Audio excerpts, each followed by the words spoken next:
Welcome to Girl About the Globe, a podcast for you, the solo female traveller, empowering women to travel solo with maximum adventure, minimum impact.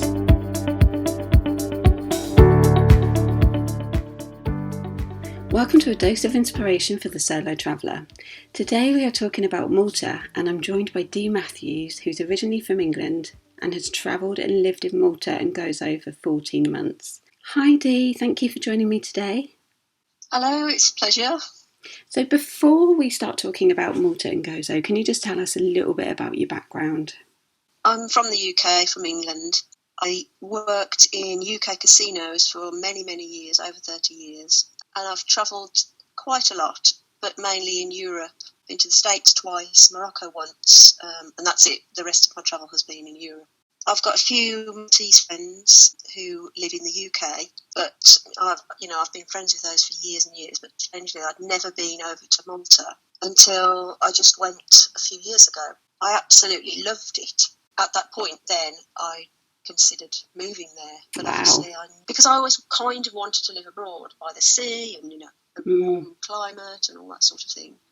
But I wasn't ready to move straight away because of work commitments and money and things like that. So I continued with the travelling, and I went quite a lot back to Malta and the little island Gozo in various times of the year, winter, spring, all the seasons, just to check out, was it the place that I wanted to be? And it was. So in summary, I went a couple of times with my ex, then a few times by myself, then I moved over there by myself, met someone over there, but I came back alone. So what was it about Gozo then? Was it just a feeling that you got when you were there of just, yes, this is the place I want to be? Amongst other things, yes. It's a lot quieter than Malta. I mean, there are quiet areas of Malta, the main island, but Gozo is pretty much quiet all over. Yeah, it's a definite feeling. If you stand in the middle of Gozo in the citadel, you can see the sea from every direction. It's a very, very small island. It's that feeling of being just a little dot, in the Mediterranean. Yeah. Being able to see the sea. But it's a very modern island in a lot of respects. They've got every sort of modern thing that you would expect, but they've got a lot of history as well. So it's that mix of stuff. Obviously, they speak English as well as Maltese, so that helped. It was a lot of different reasons, but it was a definite feeling as well, a feeling of sort of loving it right from the start. Do you think that's part of the country's attraction for women travelling solo, is the historic aspect of it and also the fact that they speak English? I would say so, yes. It's a very easy country to get to and to immerse yourself in straight away. Whether you like hotels and pools and beaches and sun or historical stuff, I mean, there's a lot of Maltese history dating centuries, like millennium ago.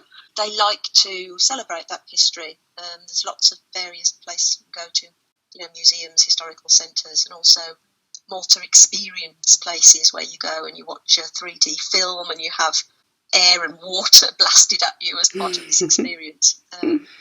So just to tell you all the history, the Knights of Malta played a big part.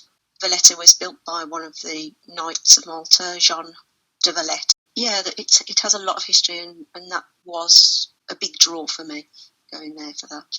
It's also very beautiful, isn't it? Because I remember when I went, I think I went about 4 years ago, most of the buildings were a similar colour, weren't they? Weren't they all made from the sandstone that's on the island, or limestone? Yeah, limestone. Yes. There's a lot of quarries there still, operating, and you can go and look into these vast quarries on the small island of Gozo. They're just huge, and they produce these limestone blocks, and they built all their houses from it.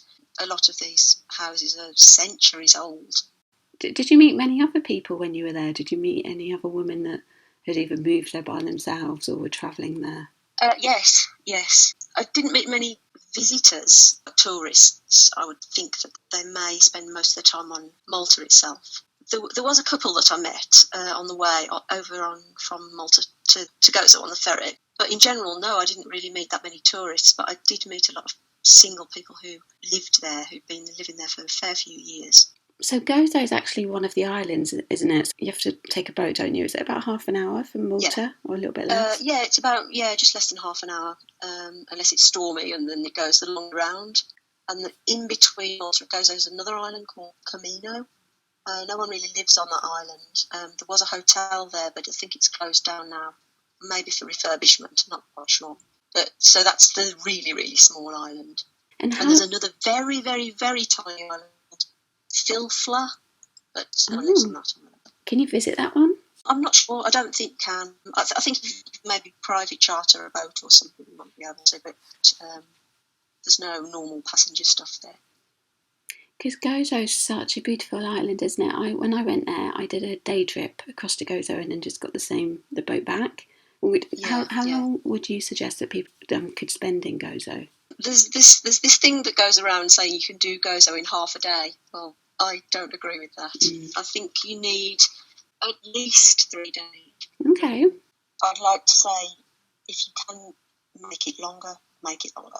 I think also if you really love diving, Gozo is meant to be really good for diving sites, isn't it? Yes, Malta and Gozo are very, very good for diving. Yeah, it's excellent for that kind of thing. So if you're into that, definitely it's worth a visit. What are your favourite places in Malta and Gozo?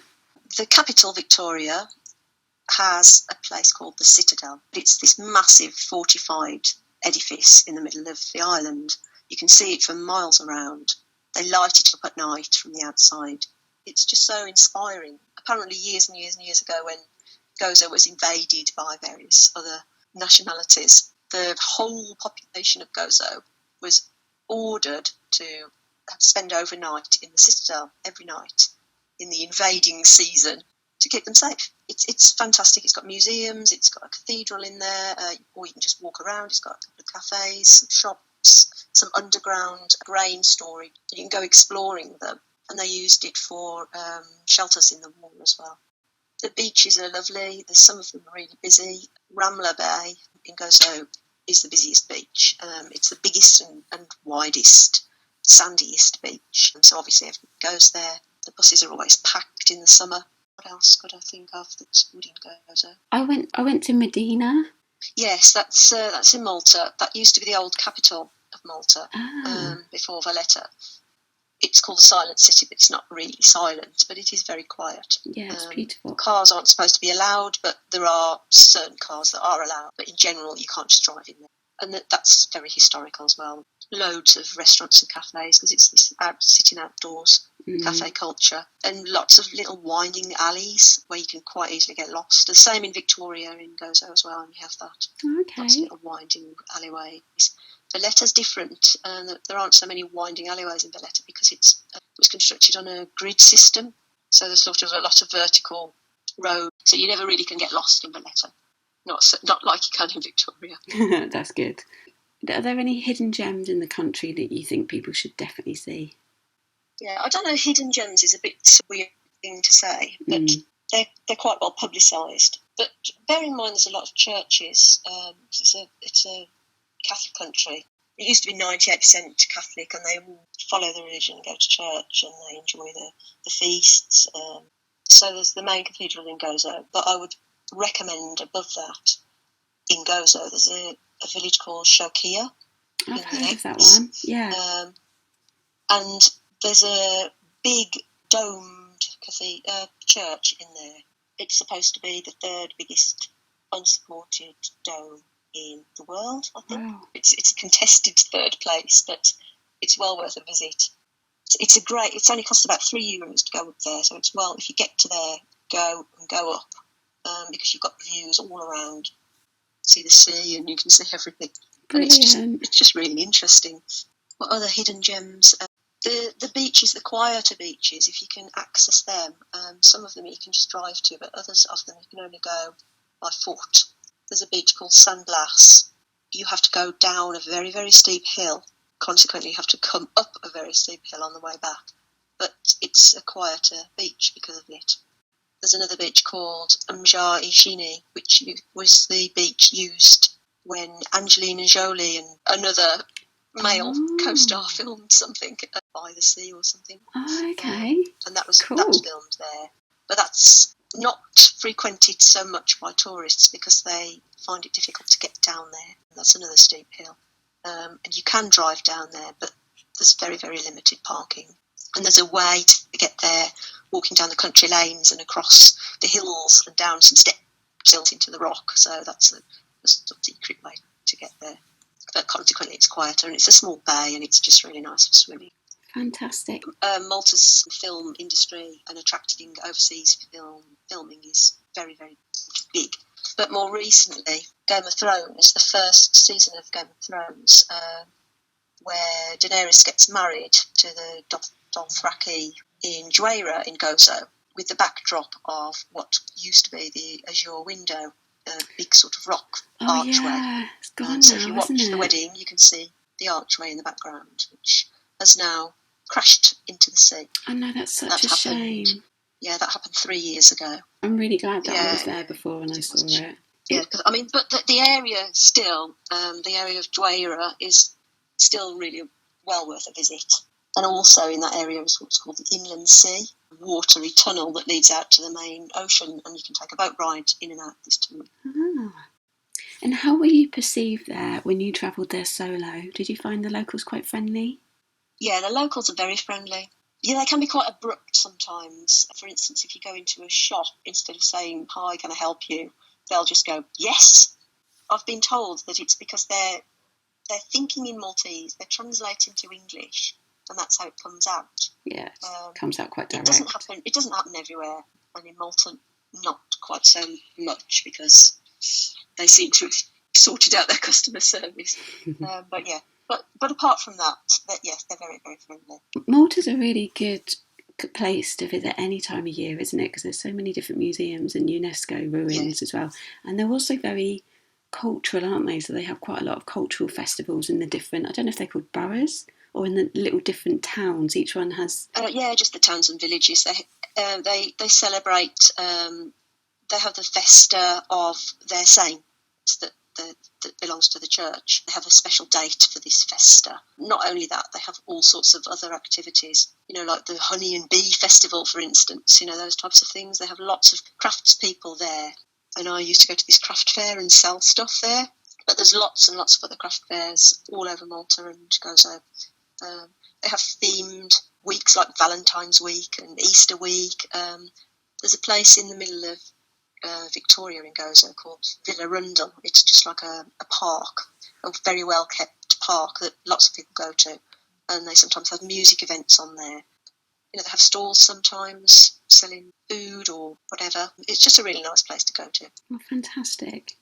If you only had 2 weeks to see Malta and Gozo, what would your perfect itinerary be? Okay, the things I've mentioned, the Citadel, I've mentioned Juera.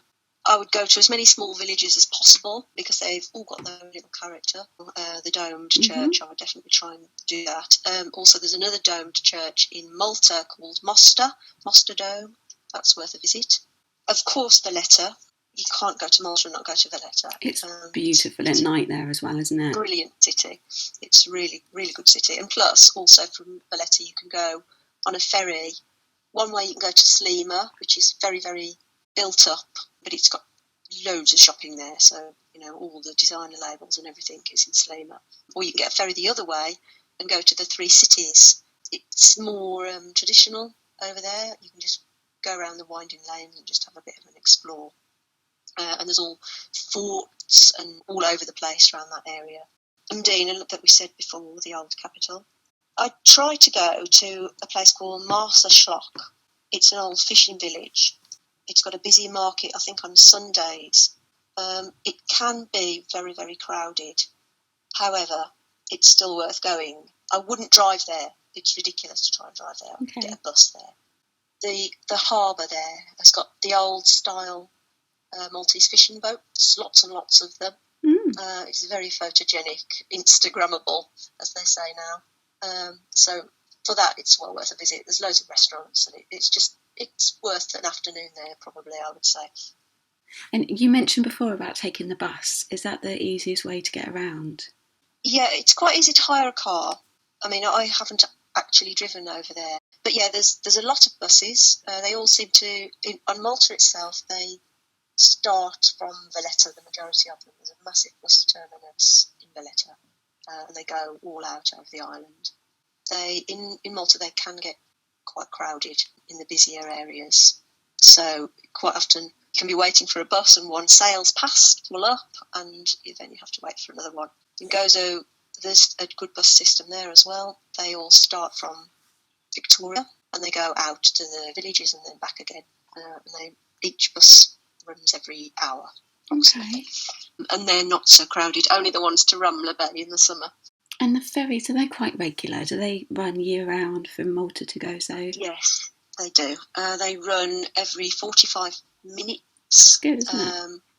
And at night they run every hour and a half, I think, and then in the middle of the night maybe every 3 hours. But in the day they're regular, very regular. Literally it takes 25 minutes across. You can go as a foot passenger, you can take a bike, or you can go by car, whatever. If you go from Malta to Gozo, it's free. You don't have to pay. But when you come back, that's when you have to pay. So when you go into the ferry terminal in Gozo, you go to the ticket place and you get a ticket. The last time I knew about it, it was €4.65, and that gets you back to Malta. That's pretty reasonable, though, isn't it? If you think you're paying for 2 journeys for that price. Yeah, it's a good price, yeah. It is really pretty when you leave Malta and you arrive in Gozo for the first time. Yes, it definitely is. Yeah. What would you say there is to do in the evenings? Because when you went there solo, what did you find yourself doing at night? Well, there's loads and loads of restaurants, cafes. So if you don't mind eating alone, which I actually didn't in Gozo, it was fine. The other place I've been to solo, I've kind of avoided eating alone in the evening. But in Gozo, it feels okay. A lot of outside stuff. You can just eat outside, in the evening, even if you go in the summer. There's squares. There's a popular square in Victoria called St George's Square. Must be about 8 cafes and restaurants just in that square with tables outside. So you can just sit there. There's a lot of music going on. There's open-air gigs in Mjar, which is where the harbour is, or lots and lots of them in Victoria, sometimes even in the other villages. There's gigs and little mini festivals. There's lots and lots of loads of bands, and there's loads of marching bands as well. These bands turn up for the festas as well. So in festa season, there's a festa or something going on with a festa nearly every week. So it lasts a week for each village, and they have just lots of stuff going on in the evening. Stalls, music, bands, religious things as well. Fireworks, the Maltese are very, very big on fireworks. Any excuse and they'll set a few fireworks off, which is really nice. There's never a shortage of stuff to do. Oh, there's a cinema there as well. There's a few cinemas on Malta, but even in Gozo there's a cinema in Victoria. I would recommend this Citadel Cinema, it's called, right by the Citadel. And it has the most brilliant sound ever. So if you're there and there's a film on, go and see it. Okay. It's fantastic sound. Great tips for things to do in the evening. What would you avoid in the country? Okay, I would try to avoid getting on a bus in Malta when it's busy. Okay. It's just very, very, very crowded. And like I've said before, there's a chance that the bus will just drive straight past you anyway. So if you can time your travel to not include that, that would be good. Also, personally, I would avoid... There's a place called St Julian's, and there's another place next to it called Patcherville. That seems to attract young people getting drunk, which is not my scene at all. There's lots of clubs, and if it is your scene, then go. Yeah. But for me, I would avoid that. It's quite a safe country, isn't it? Yes. There have been a few reports in areas like St Julian's and even Bujiba, which is another sort of touristy area in Malta. There has been a few sort of handbag snatchings, and I think there's been a couple of fights in St Julian's and a few stabbings. Crikey. But you're right, you don't hear of much crime in general. So just the rest of the island, I've not heard of hardly anything. So just be a little bit smart if you are a party solo and you're going out for the night. It's the same in anywhere where you go, really. Just sort of watch out for yourself if you're in a busy area with people who are drinking. It's just it's nothing unusual to Malta. I think it happens in a lot of places. Yeah, that's true. So what would you say to someone who wants to go to Malta or Gozo alone for the first time and is feeling a little bit unsure about it? I would say please don't feel unsure. I mean, it is a bit scary travelling alone, but Malta's one of the friendliest places to do that. It's easy to get to. The transport links are brilliant. Very cheap transport. In the summer, it's only €2 per journey, and you can use the ticket within 2 hours to go on an ongoing journey as well. In the winter season, it's only $1.50, so it's very cheap. There are taxis if you need them. There's Bolt and e-cabs, some of the most popular taxis, and just private taxis as well. With Google Maps, you just won't get lost. Everybody's very friendly. If you stop someone and ask them, they will automatically switch from speaking in Maltese to speaking English for you. Just at the drop of a hat, they don't mind. They're really very helpful. And Gozo, although it's quieter and not so touristy, it is a great place to go. If you want a bit of peace and quiet, that's definitely the place to go. But yeah, there's loads of English people living there, and they're just really friendly. It's nice actually, isn't it? Because you can kind of have 2 holidays in one. So you can spend a bit of time in Malta, and then towards the end of your trip, spend a little bit of time in Gozo as well. Definitely, yeah. And you're right, it is. I mean, you can have a few days in a hotel, lazing around by the pool, and then another few days doing historical sightseeing type stuff. Yeah. So yeah, it is a multifaceted holiday. A lot to offer. If you only had 3 words, how would you describe Malta and Gozo? 3 words is not enough, I don't think, but I'll give it a go. Or you can do them separate if you like. Right, hot. Beware, it is very hot in summer. Do not go on a long walk in the summer because you will boil. It's friendly, and this is not quite a word, it's 3 words. It's culturally and historically amazing. I'll let you have that one. Thank you.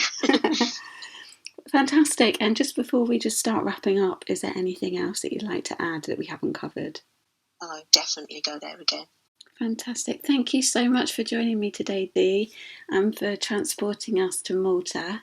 And I hope that you get to go back to Malta and Gozo in the near future. Yeah, thank you. I'm sure I will. Thank you.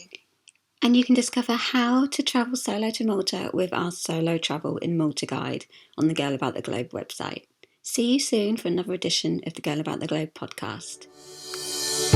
Thanks for listening to our Girl About the Globe podcast, making solo travel easier for you. Find everything that you need for your solo travels at girlabouttheglobe.com, and don't forget to subscribe so you don't miss an episode.